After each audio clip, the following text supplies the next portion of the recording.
Армын төрөөлөгчтэй MBC NEWS Мэдээллийн хөтөлбөрийн баасан гарагийн дугаар эхэлж байна. Мэдээллийн товчхонд анхаарлаа хандуулно. Хар тархтай хувьцат компани тариалан сумын малчтад 40 тонн тэжээл 60 тонн нүүрсний тусламж үзүүллээ. Мэргэжлийн хяналтын газраас хар тархтай нүүрсний уурхаан ойр орчмын гэр гонцуудад хяналт шалгалт хийлээ. Дэчээр авжаалын хийдийн ламнаар хаваржилт хүндэрсэн сумдын малчтад хандив өргөлөө. Эргэцэн боловсролыг эргэн бүрт арга хэмжээг сагс суманд зохион байгууллаа. Хүнсний эрхийн бичгийн үйлчилгээг 1659 өргөхөд олгож байна. Эдгээр болон бусад мэдээллийн дэлгэрэнгүй анхаарал хандуулно. Мэдээ хэлж байна. Увс аймгийн тариалан суманд үйл ажиллагаа явуулдаг хар тархтай хувьцат компани нийгмийн хариуцлагынхаа хүрээнд хаваржилт хүндэрч байгаа толботоогоор тариалан сумын малчтад 40 тонн тэжээл 60 тонн нүүрсний тусламж үзүүллээ. 40 тонн хорголжин тэжээлийг Бургастай багт байрлах төлийн штабт хүлээлгэн өглөө.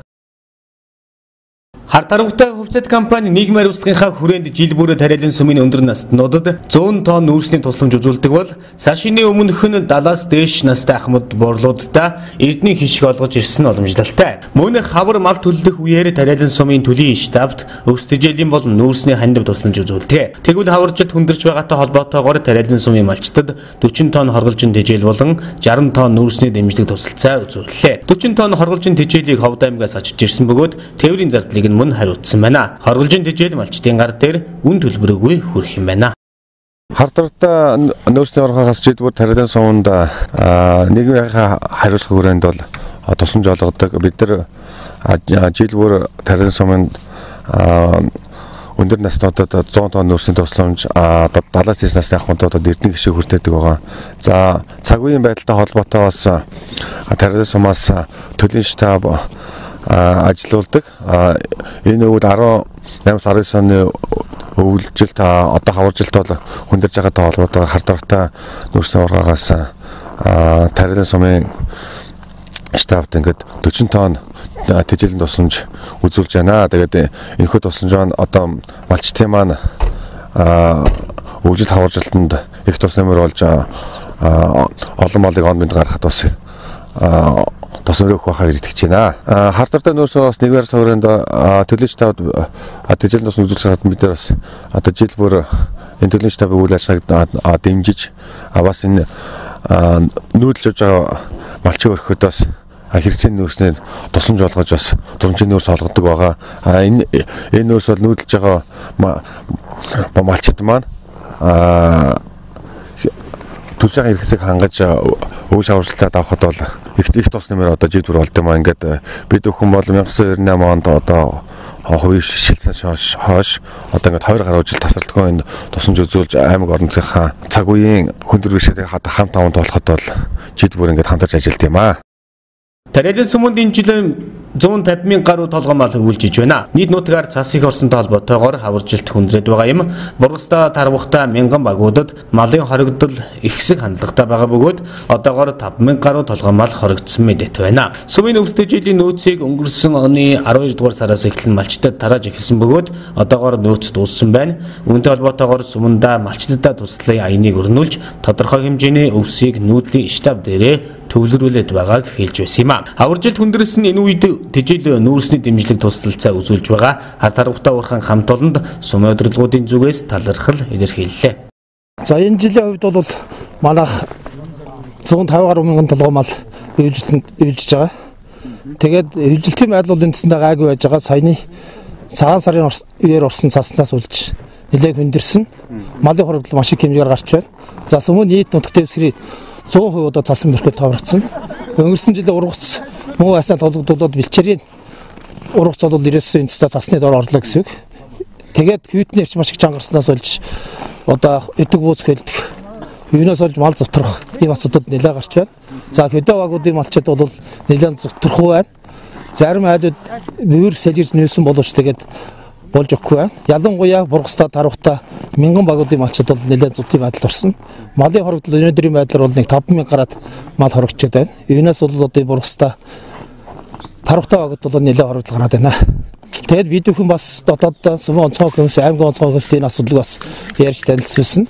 Тэгээд сумын онцгой комисс хуралдаад бас сумынхаа нөөц тэжээл явсыг 12 сараас эхэлж бид нар гаргаж ингээд энэсэндээ дууссан. Тэгээд бусад газраас өөс тэжээлийн нөөц бас татаж ингэж гаргаж байна.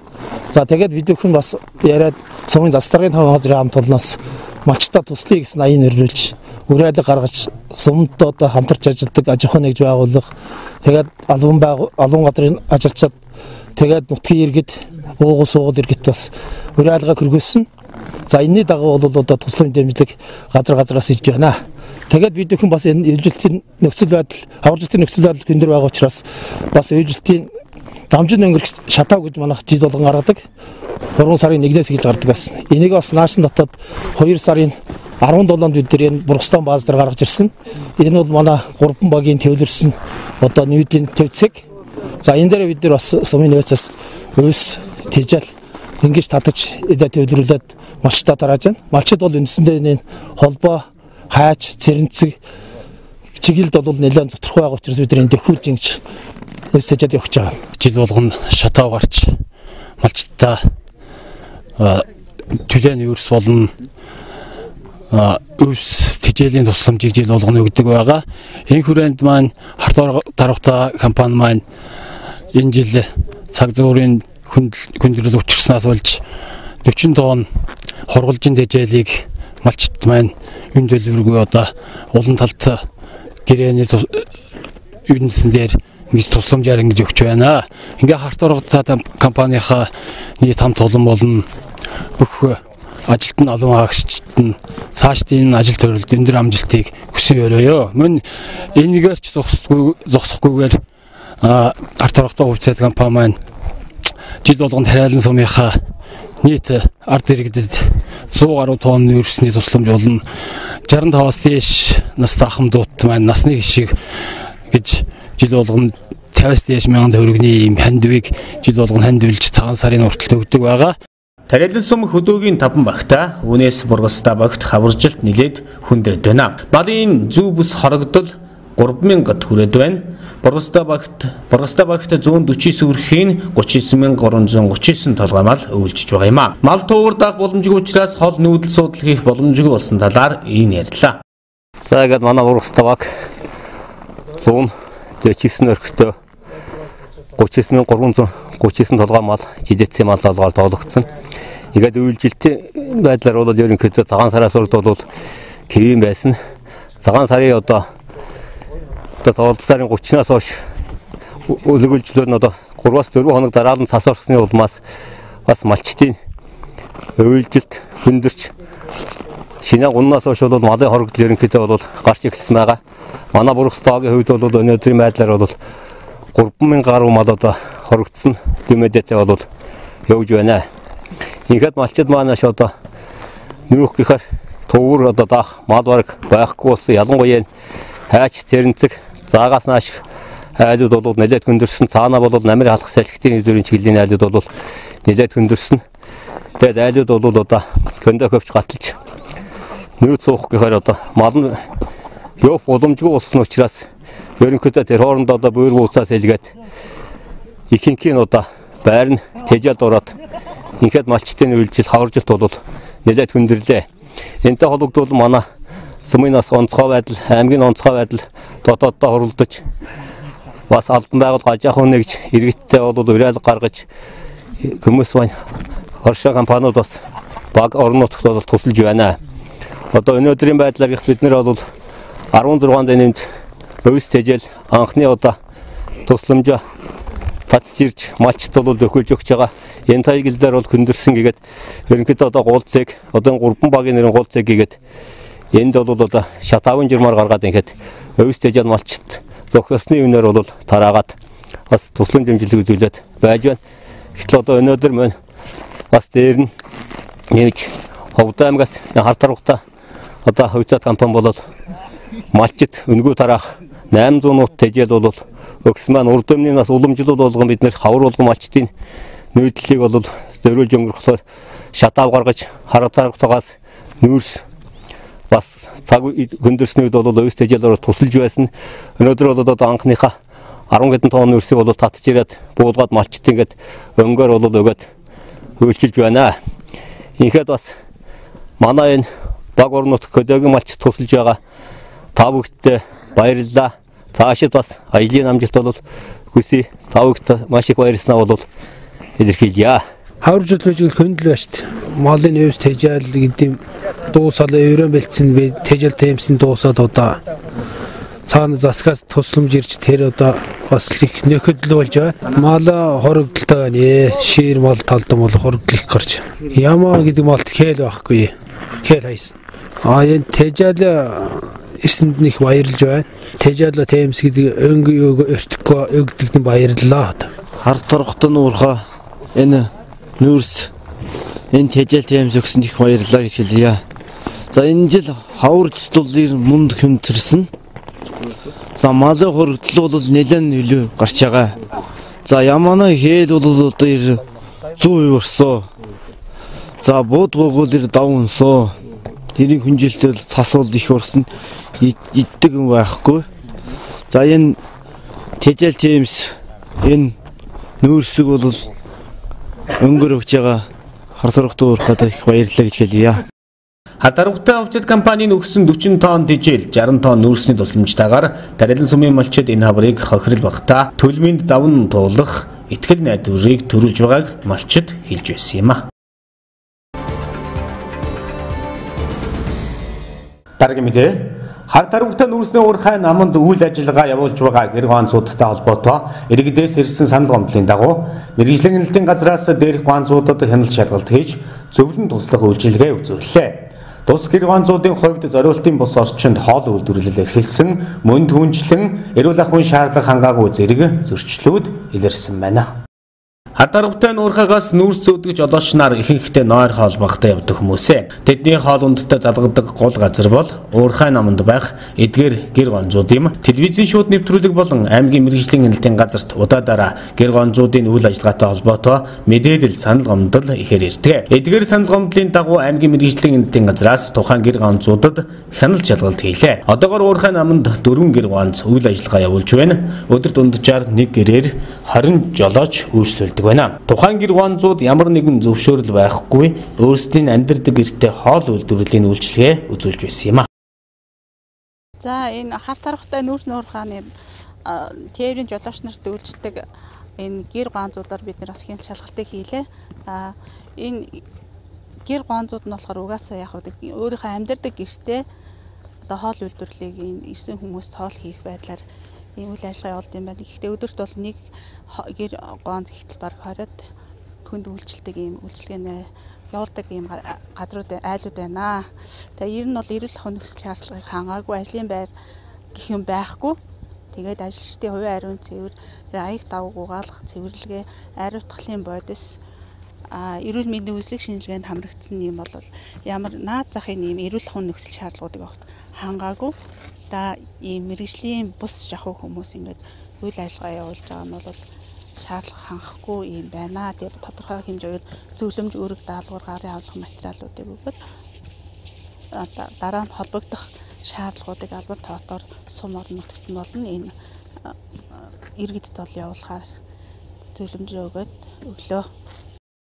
Мэргэжлийн хяналтын газрын улсын байцаагч нар тухайн орчинд хяналт шалгалт хийгээд эхний ээлжинд зориултын байртай болох ёстойг анхаарууллаа. Мөн түнжлэн эрүүл мэндийн үзлэгт хамрагдах, хувийн ариун цэврийг сайтар сахих, зориултын ариун утгалын бодис хэрэглэх, хоолыг заасан норм орцын дагуу хийх зэрэг зөвлөмжийг өгч ажиллалаа. За энэ хоолны газрууд маань зориултын ажлын байртай, зориултын тоног төхөөрөмжтэй, багаж хэрэгсэлтэй, мэргэжлийн хүн үйлчлдэг хоолн технологийн дагуу үйлдвэрлэгдсэн байх ёстой. Одоо өнөөдрийн байдлаар бол энэ газрууд энэ шаардлагыг бол хангах боломжгүй ийм нөхцөл үйл ажиллагаа явуулж байна. За нэлээд олон жил үйл ажиллагаа явуулсан айлж байна. Дөнгөж үйл ажиллагаа эхэлж байгаа гэсэн иргэд бас байна. Тэгэхээр энэ иргэд маань цаашдаа бол зориултын ажлын байртай болох шаардлагатай. Хамгийн түрүүнд шаардлагаас ажлын байртай болж байж цаашдаа үйл ажиллагаа явуулахгүй бол өөрийнхөө энэ ахуй нөхцлөөр хоол үйлдвэрлэл явуулж иргэдэд үйлчилж байгаа маань хууль дүрм тавьж байгаа шаардлагуудад нийцэхгүй. За тоног төхөөрөмж нь гэхэд өөрийнхөө хоол ундаа үйлдвэрлэдэг одоо аяг тавг мөн одоо вандан сав хэрэгсэл нь нийтэд үйлчлэх боломжгүй, нийтэд үйлчлэх шаардлагыг тавих боломжгүй, усаа хадгалдаг, зөөвөрлөдөг савн зориултын бус түүхийд бүтээгдэхүүнээ хадгалах боломжгүй, одоо ил задгаа хадгалдаг мөн одоо хоол үйлдвэрлэлд явуулах технологийн горимыг бас мөрдөх боломжгүй зориултын бус тоног төхөөрөмж багаж хэрэгсэлтэй учраас мөн тохоо хууланд одоо баримтлах орц норм, жор технологи гэж байдаг. Тэрийг одоо баримтлж байгаа эсэх нь тодорхойгүй. Мөн одоо үйлдвэрлэсэн хоол нь одоо илчлэг норм нь одоо шаардлага хангасан эсхийн тогтоох юм боломжгүй ийм нөхцөл үйл ажиллагаа явуулж байгаа учраас одоо мэргэжлийн хэлтийн газрын зүгээс энэ зориултын бус нөхцөлд одоо үйл ажиллагаа явуулах боломжгүй. Цаашдаа үйл ажиллагаа явуулах бол зориултын ажлын байртай энэ асуудлаа тодорхой хугацаанд шийдэж явуулах үүрэг даалгаврыг өгсөн. Энэ тавьсан шаардлагуудыг энэ үйл ажиллагаа явуулж байгаа хүмүүс нь ойлгож бас тодорхой хугацаанд шийдвэрлэнэ гэсэн ийм амлалт авсан байгаа.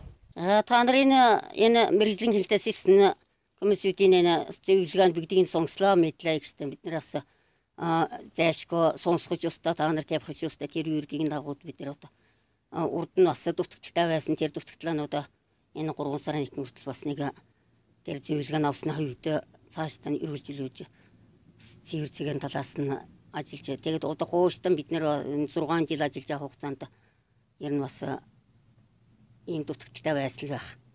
Тэгээд одоо ер нь сүүлийн хугацаа одоо 3 сарын 1 хүртэл тэгэл байгаад дараагийн ажил амьдрал дараагийн биеөрн дээр бууд. Тэгээд одоо хуушт ер нь дараа жилээс хойш ийм гонцгарахгүй нөхцөл байхгүй.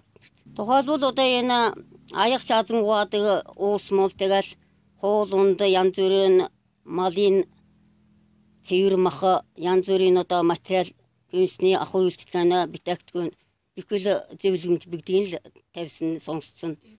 Цаашид мэргэжлийн хэлтийн газраас гэр гонцуудын үйл ажиллагааг стандартын дагуу болгох, удаа дараа тавьсан шаардлагуудыг хүлээн авч алдаа дутагдлаа засаагүй тохиолдолд хуулийн дагуу арга хэмжээ авч ажиллана гэсэн юм а.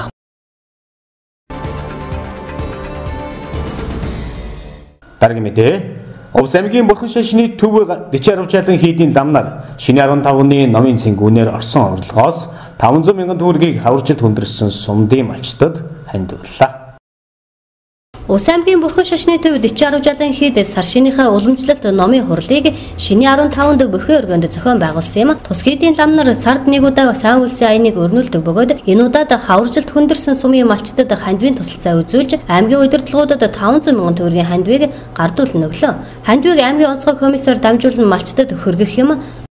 Өнөөдөр манай Дичарав жаалан хийдийн хамт олонны зүгээс хаваржилт хүндэрсэн сумдын эднэр үдэж байгаа малчдад бас баяны хандва ирүүлж гэн 500 мянган төгрөгийн хандвийг ирүүлж байна. Энэхүү өгсөн хандвигд аймгийн онцгой комиссар дамжуулан зарим сумдын малчдад бид хүргэж өгөх болно. Дичарав жаалан хийд одоо цагаан сарынхаа уламжилт одоо ном хорлыг одоо хийж өндөрлүүлж байна. За мөн цаашдаа одоо мөнхийн хурл болох одоо хорлууд үргэлжлэнэ.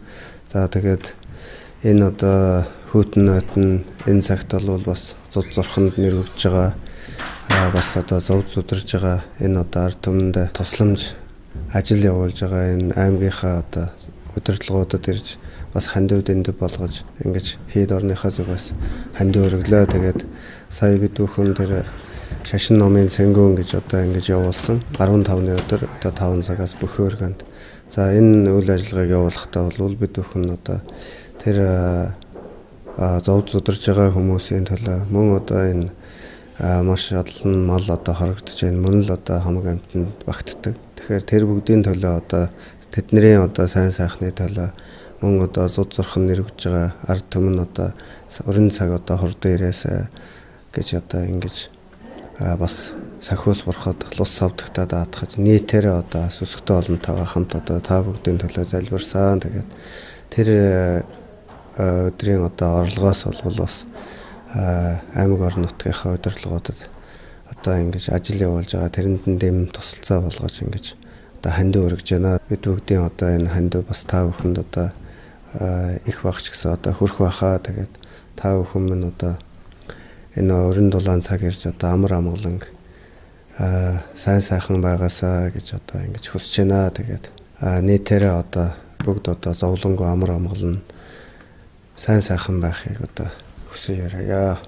2018 оны зуншлахын нөхцөл байдлаа бэлчээрийн дац багтаамжийн судалгаагаар нийт нутгийн 80 орчим хувь нь, хэвийн 20 орчим хувь нь гандуу зуссан. 2018 оны 12 дугаар сарын хойш Орос нь 10 гаруй удаагийн давтамжтай цасны улмаас нийт нутгийн 80% нь цасан бүрхүүлтэй, тал газартаа 15-аас 20 см, уулархаг нутгаар 40-80 см цастай байна. 2019 оны 2 дугаар сарын 18-ны байдлаар 100% малчин, наран булаг, хэрэгс, өлгий, тариалан, өмнөгөв, сагил, түргэн, улаан зэрэг 10 суманд зүүдийн хаваржилт хөндөрсөн, ховд хэрэгс суманд хаваржилт хөндөрч болзошгүй байна. Хаваржилтын нөхцөл байдал хөндөрч зүүдийн эрсдэл үүсний улмаас аймгийн хэмжээнд 17406 толгой мал хоригдсон байна.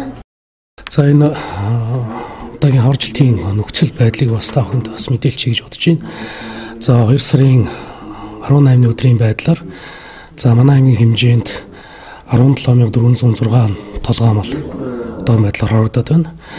За завхан 100% малчин, наран булаг, өлгий, өмнөгөв, сагил, тариалан, түргэн, улаан гэсэн 10 сумдад зуудын эрсдэл бий болж хаваржилт хүндэрсэн. За ховд хэрэгс сумуудад бол хүндэрч болзошгүй юм эрсдэлтэй нөхцөл байдалд байгаа. За 17400 толгой малыг одоо 5 төрөлд нь авч үзвэл тэмээ бол 7 хоригдсон байна. Адуу 517, өхөр 723, хонь 6707, ямаа 9452 толгой мал хоригдоод байна. За хаваржилт хүндэрсэн нөхцөл байдалтай холбогдуулан дээрх сумдад бол аймгийн нөөцийн тэжээлийн аюулгүй нөөцөөс 116 тонн өвс, 85 тонн одоо тэжээлийг одоо хуваарлан дээрх сумуудад одоо олгоод байна. Ерөн хүйтний улирлын ерөнхий төлөвлөгөө за 2019 оны 2-3 дугаар саруудад олон жилийн дунджаас бол ахиу цас орох хүйтний ирч олон жилийн дунджаас юм хүйтэн байх юм төлөв ажиглагдж байна. Тийм учраас энэ хүү нөхцөл байдлыг бол хохирол багтаар даван туулах талаар болцоотой бүхий л арга хэмжээг авч ажиллаж байна. Хаваржилт хүндэрсэнтэй холбоотойгоор аймгийн нөөц 116 тонн өвс, 81 тонн тэжээлийг сумдад хуваарлан хөргүүлсэн. Хүйтний улирлын төлбөр 2019 оны 2-3 дугаар сард олон жилийн дунджаас хүйтэн байх төлөвтэй байгаа юм. Аймгийн онцгой комиссаас хүйтний улирлыг хохирол багтаа даван туулах талаар бүхий л арга хэмжээг авч ажиллагаа мэдэгдсэн юм а.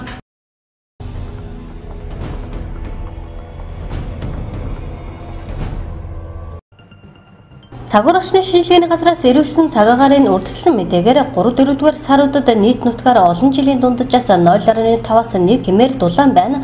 Хурд үндэсний хувьд нутгийн хойд хэсгээр дунджаас ахиу, бусад нутгаар ялангуяа нутгийн зүүн хагаст дунджаас бага хурд үндэстэй хаврын улиралд нийт нутгаар хуурайшилт өндөр байх юм байна. Мөн 2019 оны 2 дугаар сарын 20-ны байдлаар Монгол орны нийт нутгийн 70 гаруй хувь нь цасан бүрхэлтэй байгаагаас Баян-Улгийн Завхан Өвс аймгийн нутгаар 15-аас 24 см зузаан цастай байна.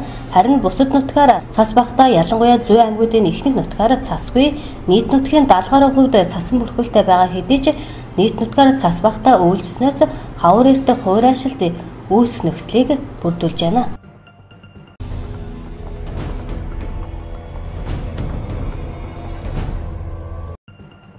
Улсын бүртгэлийн нэгдсэн сүлжээнд сумроодыг бүрэн холбож байгаа талаар өнөөдөр Улсын бүртгэлийн ерөнхий газраас мэдээлэл хийлээ. Тодорхойлбол дээрх газар Азийн хөгжлийн банкны дэмжлэгээр бүртгэлийн сүлжээг боловсронгуй болгох, нийгмийн үйлчилгээний хүртээмжийг сайжруулах зорилгоор бүртгэлийн системийг боловсронгуй болгох төслийг өнгөрсөн оноос эхлэн хэрэгжүүлж эхэлсэн байна. Төслийн хүрээнд 12 аймгийн 39 сум нийслэлийн 2 дүүргийн 11 хороог Улсын бүртгэлийн нэгдсэн сүлжээнд холбосон байна. Энэхүү төсөл нь Улсын бүртгэлийн систем мэдээллийн санг хөгжүүлэх, тоног төхөөрөмж, дэд үтцийг сайжруулах, төрийн албан хаагчдын чадварыг бэхжүүлэх замаар засгийн газрын дэвшүүлсэн нэг иргэн нэг бүртгэл хөтөлбөрийг хэрэгжүүлэхэд тусалцаа үзүүлэх зорилготой юм а. Улсын бүртгэлийн ерөнхий газрын дарга Баасан Доржин улсын бүртгэл цэвэр үйлчилгээний байгууллага хүн төрхөөс насны цэцболтлоо 81 төрлийн бүртгэлийн үйлчилгээг авч байна. Мөн улсын хэмжээнд 43 лавлгаа мэдээллийн үйлчилгээг иргэдэд хангаж үйлчилдэг байгууллага өнгөрсөн онд улсын бүртгэлийн тухай багц хууль хэрэгжиж эхэлсэн байгаа. Хэрэгжиж байгаа хуулийн гол үзүүлэлт баримтлал иргэн рүү чиглэсэн үйлчилгээг сайжруулах, тиймээс энэхүү төслийг Азийн хөгжлийн банктай хамтран амжилттай хэрэгжүүлж байна. Ингэснээр улсын бүртгэлийн үйлчилгээг иргэдэд ойртуулахаас гадна цаг хугацаа хөрөнгө мөнгийг хэмнэх боломжтой гэж хэллээ.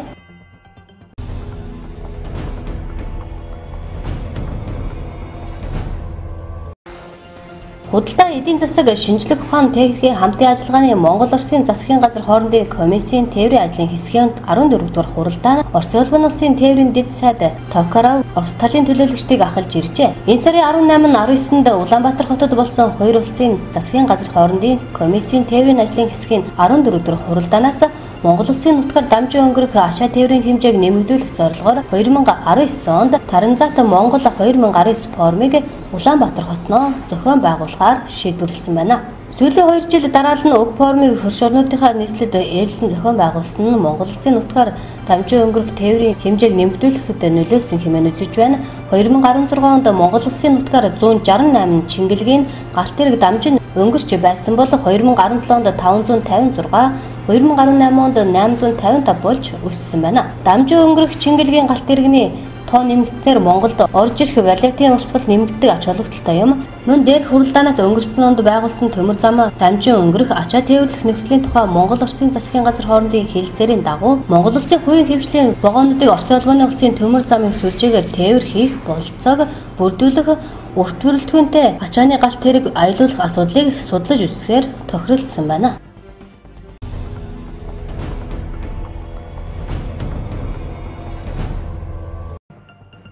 Иргэд мэдээ яамнаас том тус төвчин болон менингокок талбараас урьдчилан сэргийлэхийг олон нийтэд анхааруулж байна. Халдвар төвчин судлалын үндэсний төвийн сайн дурын дархлаажуулалтын төвд менингокок талбарын эсрэг вакциныг ажлын өдрүүдэд 8 цаг 30 минутаас 14 цаг 30 цагийн хооронд хийж байна. Энэ талаар тус төвийн дархлаажуулалтын албанаас тодруулахад менингокок өвчний эсрэг вакциныг жилийн 4 улиралд иргэд сайн дураараа хийлгэх боломжтой. Зөвхөн хаврын улиралд энэ өвчний дэгдэлтийн үед урьдчилан сэргийлэх вакцинжуулалт явагддаггүй. Одоогоор менингокок өвчний эсрэг 1000 гаруй хүн вакцин хийлгээд байна.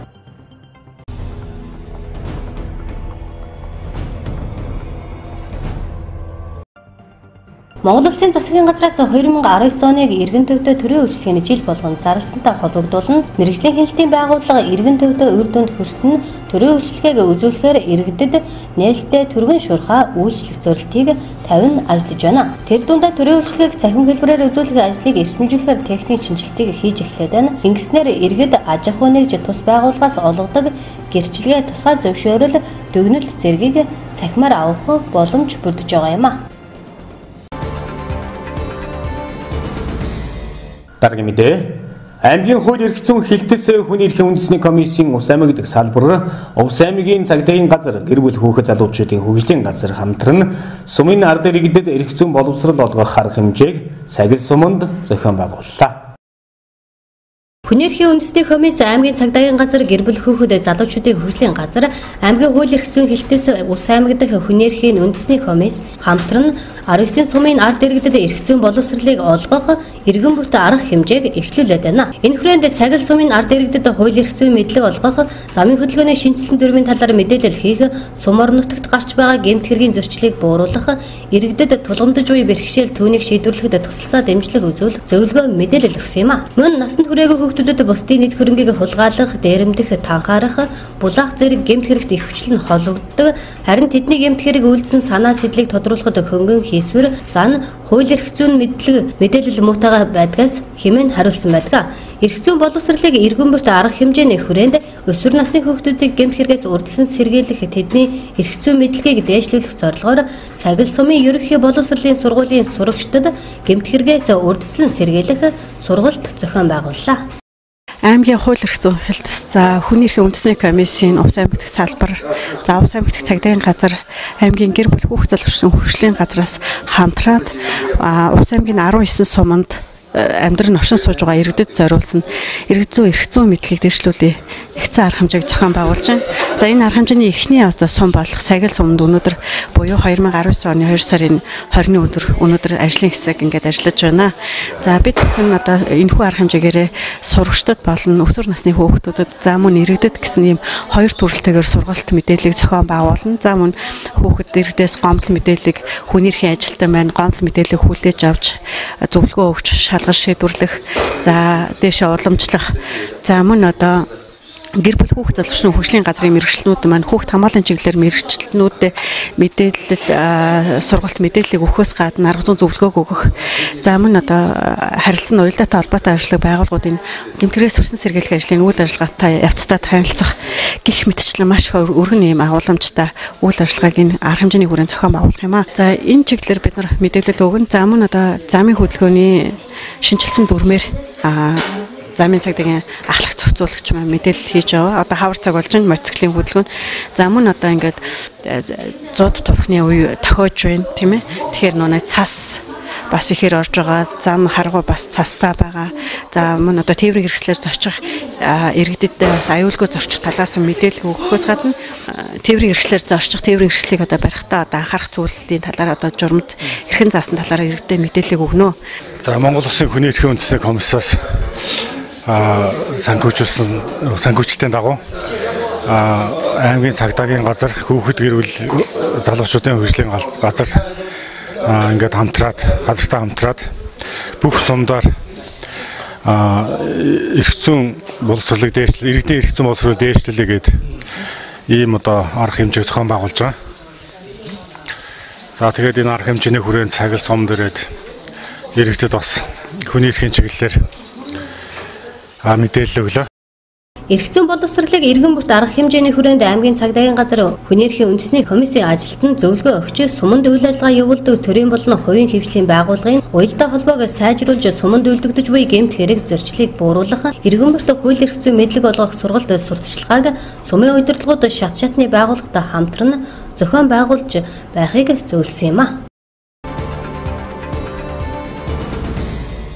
Дарга мэдээ нийгмийн халамжийн тухай хуульд заасан нийгмийн дэмжлэг тусдалцаа зайлшгүй шаардлагатай өрхийн гишүүн иргэнд чиглэсэн хүнсний эрхийн бичиг олгох үйлчилгээг 2013 оноос эхлэн 21 аймаг 9 дүүрэгт хэрэгжүүлсэн байдаг.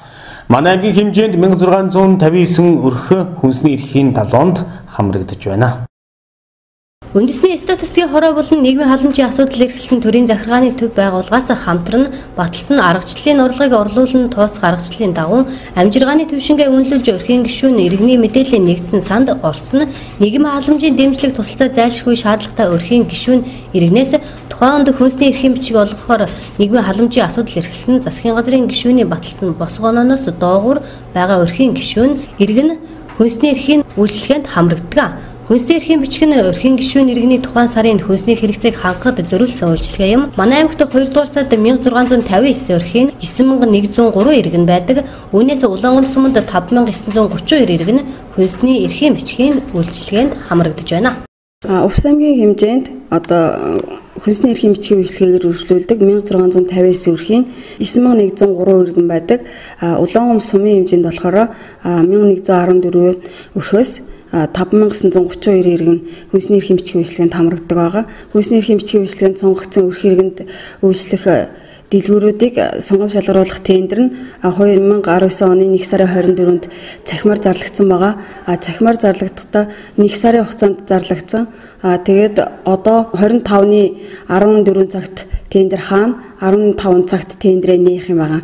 Энэ жилийн тендерийн онцлог нь болохоор цахимаар зарлагдж байгаа. Бүх тендерийг бол цахимаар хүлээж авна. Цахимаар одоо манай тэр тендерийн материалыг татаж аваа тэр шаардлага оролцогч аж ахуйн нэгжүүд одоо бүх тэр юунуудаа материал авсаргаад бүгдийн цахимаар илгээх хэрэгтэй байгаа. Тэгэхээр одоо өрхүүд нь яг ямар өрхүүд байх ёстой юм бэ гэхээр өрхийн мэдээллийн санд тийм ээ өрхийн мэдээллийн санд өрхийн амжиргааны төвшин тогтоох судалгаанд 310 онооноос доошо хамрагдсан ийм өрхүүд ордог байгаа. Нэгсэндээ манай зорилттой бүлгийн өрхүүд байдаг.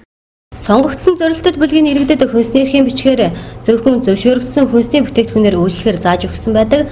Хүнсний эрхийн бичгээр олгох бүтээгдэхүүний жагсаалтад мах дайвар бүтээгдэхүүн импортын бус, сүү сүм бүтээгдэхүүн импортын бус, гурлан бүтээгдэхүүн, цэцгийн тос, чихэр, төмс хүнсний ногоо, будаа, ургамлын тос, жимсхнийг олгодог юм. Монгол Улсын хөтөлбөр нийгмийн хамгааллын сайдын 2017 оны А205 тушаалаар хүнсний эрхийн бичиг олгох босгоноог орон нутагт 310 ба түүнээс доош зорилттой бүлгийн өрхүүдэд олгохоор шийдвэрлсэн байдаг.